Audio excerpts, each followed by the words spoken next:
Padre Rafael e Padre Wanderson, queridos irmãos.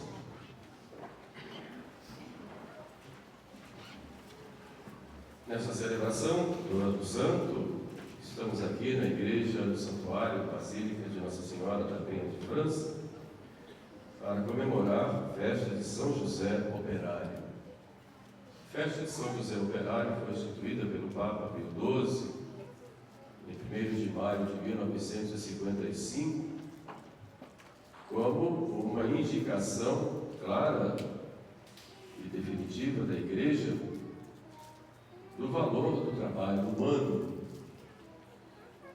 Já havia uma comemoração em 1º de maio em várias partes da Europa e do mundo, em alguns lugares, o Dia do Trabalho, 1º de maio. E já no início do século XX, os comunistas utilizavam esse dia para espalhar a sua ideologia materialista e pagã. O Papa Pio XII, divinamente inspirado, institui neste dia a festa de São José Operário para dar um verdadeiro sentido ao trabalho humano, mostrando qual é o verdadeiro sentido do trabalho humano, e como uma resposta, e isso fica bem claro na época, uma resposta às manipulações do comunismo ateu, que, pregando a luta de classes, colocavam o trabalho como uma exploração do homem pelo homem, e em alguns lugares como uma escravidão. Reclamavam disso, mas a verdade, o que faziam e queriam como revolucionários era a verdadeira escravidão do ser humano, como se faz exatamente segundo os critérios dessa ideologia. Por isso a Igreja, ela coloca São José como modelo do operário e assim mostra qual é a dignidade do trabalho. Quando Deus criou o homem e a mulher e os colocou no paraíso, disse-lhes que dominassem a terra. E esse dominar a terra inclui, evidentemente, o trabalho. Deus criou todas as coisas, mas quis que o homem participasse dessa obra da criação, aperfeiçoando, se é que podemos dizer dessa forma, aquilo tudo que Deus criou.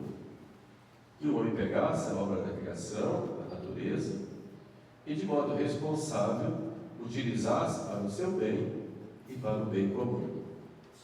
Por isso Deus deu ao homem talentos para explorar, cuidar da terra e da natureza, e daí tirar, através do trabalho, através de uma recriação do ponto de vista humano, o que é necessário para a sua vida material, em vista de algo muito maior, que é a vida eterna.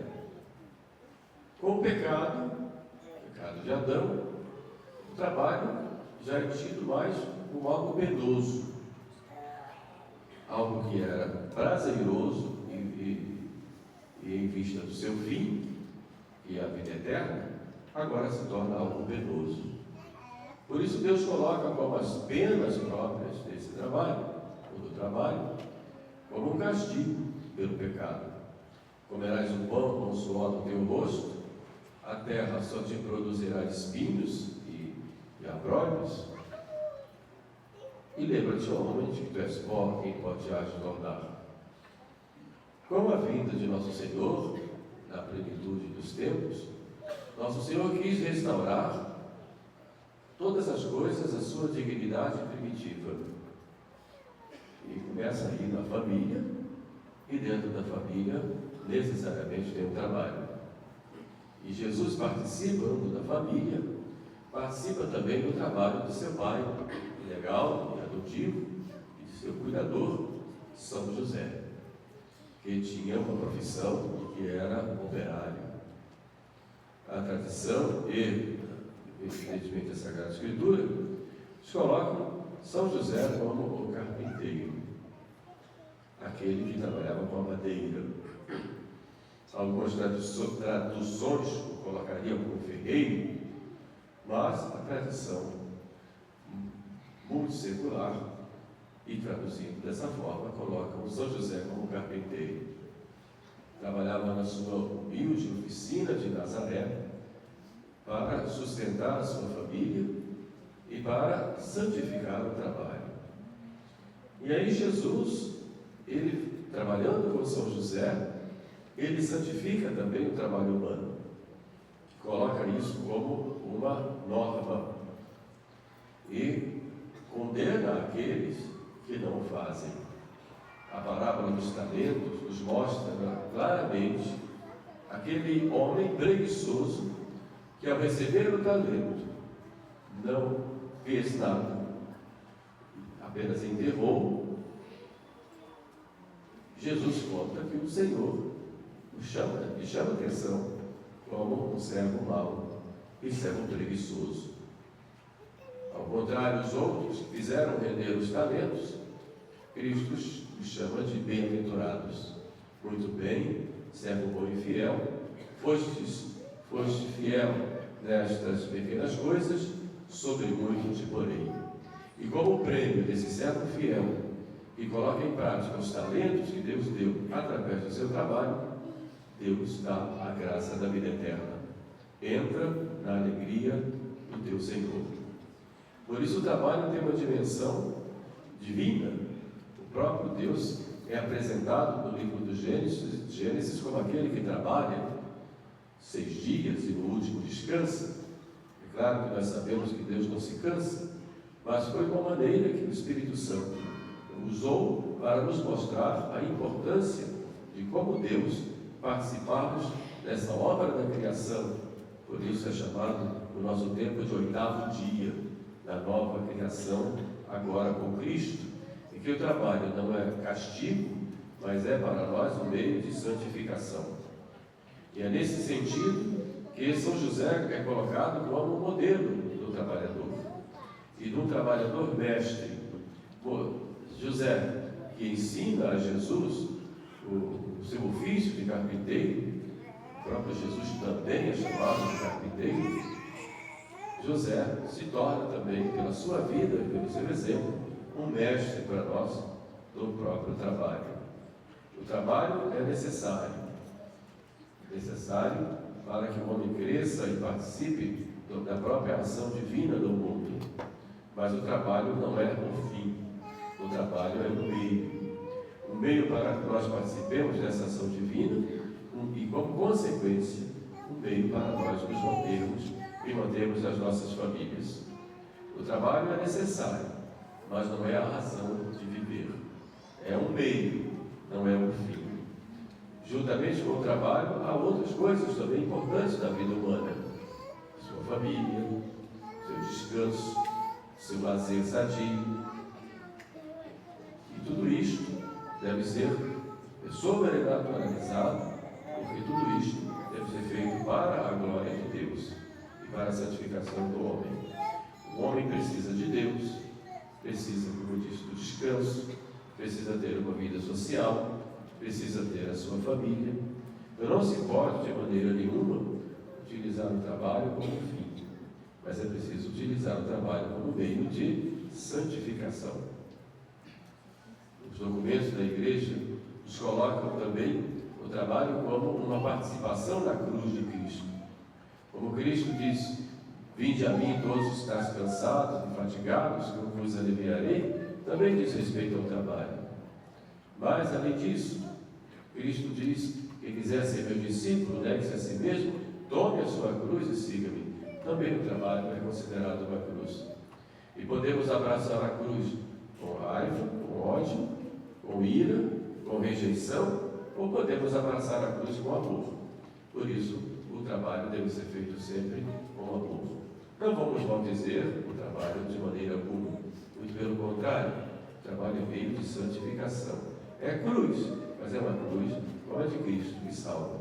Por isso, diz o magistério da Igreja, quando oferecemos nosso trabalho, de acordo com a vontade de Deus, fazemos tudo por amor a Deus, todos aqueles sofrimentos inerentes ao trabalho, ter que muitas vezes acordar cedo, pegar uma condução cheia, passar por tantos lugares difíceis, enfrentar os problemas do tempo, enfrentar os problemas próprios do trabalho em si, o próprio cansaço, as dificuldades, o suor, as incompreensões, as próprias dificuldades no salário, tudo isso unido à cruz de Cristo é um instrumento de participação dessa redenção de nosso Senhor. O magistério da igreja deixa muito claro isto, dizendo que quando nós trabalhamos, oferecendo a Deus todas as cruzes e dificuldades do trabalho, nós estamos participando da redenção, não só nossa, mas da redenção de todo o gênero humano, porque estamos com Cristo também operário como nós. E operário é aquele que opera, aquele que trabalha, qualquer que seja o trabalho, desde que seja honesto em si, que tenha um fim honesto.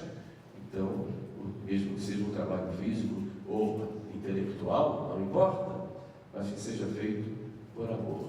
São Paulo nos diz, quer comais, quer bebais, fazer tudo em nome de nosso Senhor Jesus Cristo.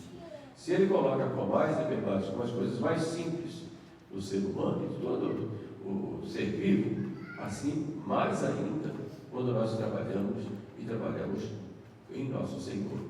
É o Senhor que opera conosco, é o Senhor que caminha conosco, é o Senhor que faz tudo render, é o Senhor que nos dá a recompensa. E é claro que, como diz o próprio Jesus, todo operário é digno do seu salário e digno do seu sustento. Por um lado, nós vemos a necessidade para nos sustentarmos e buscarmos um trabalho. Por outro, também temos o direito de termos os meios necessários para a nossa vida no dia a dia.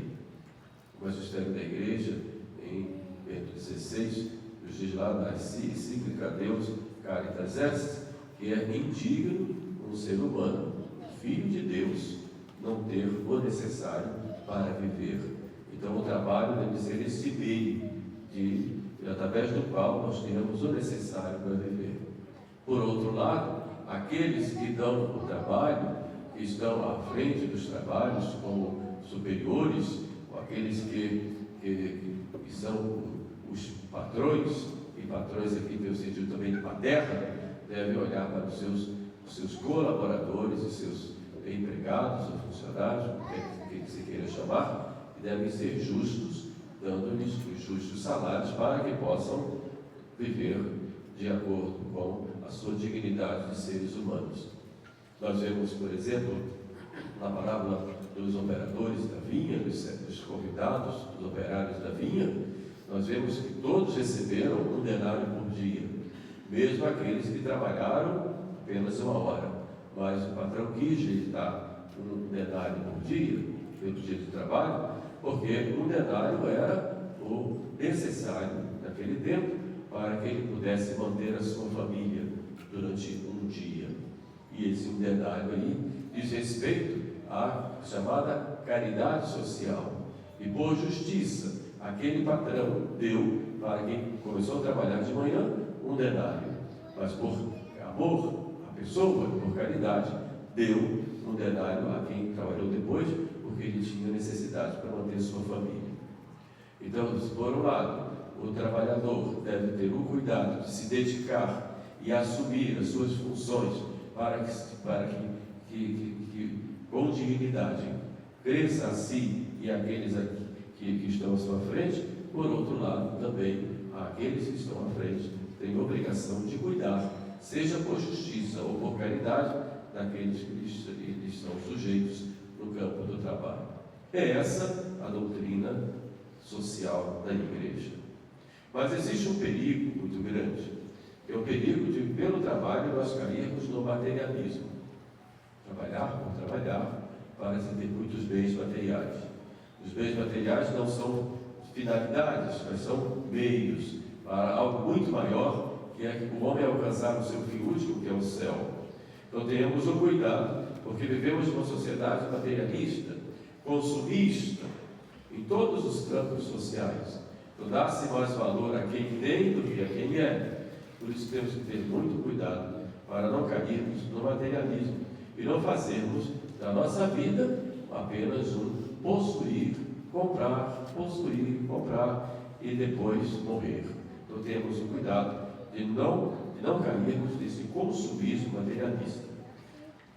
Por outro lado, temos que olhar que é necessário que aquilo que nós temos a mais do que nós necessitamos, como diziam os santos padres, aí temos lá Santa Ambrósio, Santo Agostinho, São João Crisóstomo e outros. Aquilo que nós temos a mais não é nosso, é para darmos aos pobres, aqueles que não têm o mínimo. Então nós temos obrigação da caridade, do amor e olhar em cada pobre, o próprio Jesus que tem fome e pede alimento. Tive fome e me deste de comer, como Ele vai cobrar de cada um de nós. Assim nós não caímos no materialismo, não colocamos a matéria como um Deus na nossa vida, e aí inclui bens materiais, sobretudo o dinheiro, porque estaremos voltados também para auxiliar aqueles e próximos ou distantes de nós, que eles tenham o necessário. Não façamos também do trabalho uma revolta contra Deus, como se fosse um grande castigo. O sonho do homem é parar de trabalhar, se aposentar, depois ficar velho, ir para uma rede, ficar tomando água de coco e depois morrer. Mas é só isso? É muito pouco, muito pouco. Nós temos algo muito maior, que é o céu. Por isso o trabalho para nós é um meio de crescimento e deve ser sobrenaturalizado, e não uma revolta contra Deus. Cuidemos então de não nos viciarmos nesse sentido, para que assim possamos viver aqui na terra com dignidade, mas sobretudo com muito amor a Deus e amor aos nossos irmãos. Pensamos, pois, a São José Operário, grande modelo e exemplo do operário cristão, do operário católico, que ele interceda por nós, para que possamos trabalhar, lutar no dia a dia, mas nunca nos esqueçamos do principal, que é vivermos na graça de Deus e vivermos a caridade, que é exatamente para isso que nós somos criados. A caridade é a santidade. Então, que São José Operário interceda por todos nós. Amém.